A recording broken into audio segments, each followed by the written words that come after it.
Instead of playing E7 like this, try this.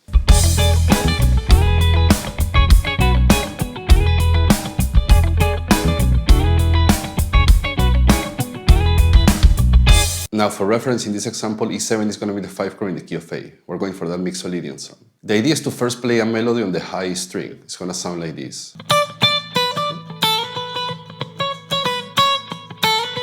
Ideally, you want to learn how to play your major scales horizontally too. Now, if I play the A major scale starting from E, that is the 5th note, I'm going to have the mixolydian mode. Now, a mode is no more than a major scale starting from a different note. That means that if I play the A major scale starting from E, I'm going to have the mixolydian mode. Now, with that information, I use this E7 chord as a reference point, and I use these notes to create a melody.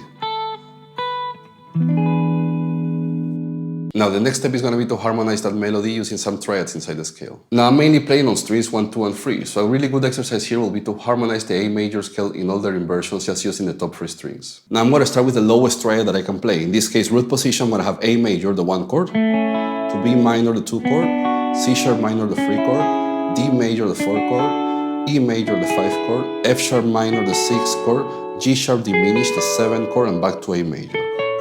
Again, all root position. Now let's harmonize the A major scale using first inversion triads. My lowest triad is going to be the 6th chord, F sharp minor. Then I'm going to go to the 7th chord, G sharp diminished, A major, the 1 chord, B minor, the 2 chord, C sharp minor, the 3 chord, D major, the 4 chord, E major, the 5 chord, and I'm back on the 6th chord, F sharp minor. And the last one, let's harmonize the scale using second inversion triads. My lowest triad is going to be the 4 chord, D major, to the 5 chord, E major, to the 6th chord, F sharp minor, to the 7th chord, G sharp diminished, to the 1 chord, A major, to the 2 chord, B minor, to the 3 chord, C sharp minor, and back to the 4 chord, D major. Now with all that information, let's go back to the example. So I'm going to start with this E major root position triad as my reference point. If I put my pinky in the 10th fret of the high string, I have the flat 7 here. 12th fret is the root, E, whole step below is the flat 7. So here I'm going between E7 to E major. Then I'm going to go a whole step below and I'm going to slide from D major to E major. Now if I play D over E, I have a lot of color here. I got the flat 7, the 9, and 11. Then I'm going to play the 2 chord and the 3 chord in the key of A. So A major is the 1 chord, B minor is the 2 chord, and C sharp minor is the 3 chord. Now B minor over E, I have the flat 7, the 9, and the 5th. And C sharp minor over E, I have the root, I have the 3rd, and I have the 13th. So that's all the information I'm using. If I put all that together, I have this.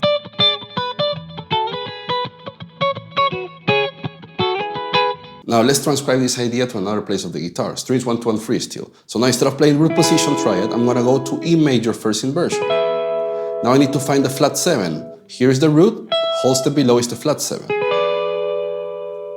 Now here I have the 7th chord, right? G sharp diminished. And again, the 7th chord with the bass on the 5 chord, E, is going to be an E7 chord, right? Now I can create this part here. Next part, I was sliding from D major root position to E major root position. Now I'm going to slide from D major first inversion to E major first inversion. So I have this. And to finish the 3 chord to the 2 chord, I'm going to play in another inversion. Here I have C sharp minor, and here I have B minor. So I have this. And then back to D major first inversion to E major first inversion. So I have this.